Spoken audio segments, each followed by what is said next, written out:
This is not a regular classroom. It was so hot. It's a weekly workshop where children write stories. Sarah was so busy laughing that she didn't even notice that everyone was huddled up planning their plate. The friendly environment seems to encourage creativity. A lot of ideas pop into your head. Teenage writers also mentor the younger ones and help flesh out ideas. Ready? Kathy Crutcher is Writopia DC's director and instructor. She says writing gives children a voice and the skills they need to succeed. To see that confidence develop and that interest even in things like grammar. Kyra Peikoff, author of the biothriller Living Proof, is an instructor at the Writopia Lab in New York. Young writers, she says, learn about plot development and building suspense, important for all genres. It's still the same technique of setting up a question in the reader's mind and delaying the answer long enough that the reader wants to turn the page and be excited. Some participants try their hand at stories for the stage.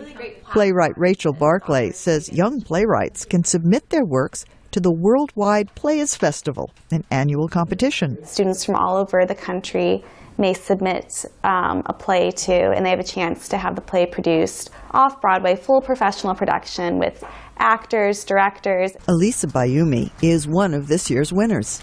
Her play, Bank of Americans, is about a man who decides to rob a bank. Within attempting to rob this bank, everyone else kind of gets in the way and doesn't really allow him to do it. So it's meant to be humorous. I can't be the only person left in the world. Mina Cooper has won several writing awards.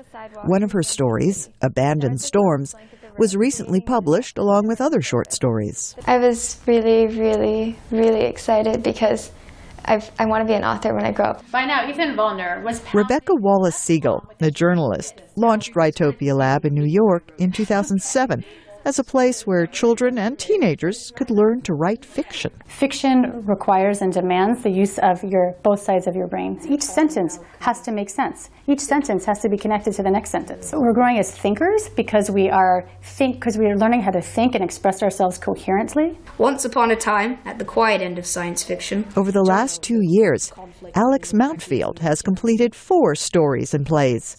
All were published in Writopia's online magazine. John Spark, explorer of the last frontier. He says reading his stories out loud during each session is an important part of the process. You give feedback. It's better than writing alone because then you get ideas. Writopia nurtures these youngsters and hopes they will live their dreams. For writer Faiza Elmasry, I'm Faith Lapidus, VOA News.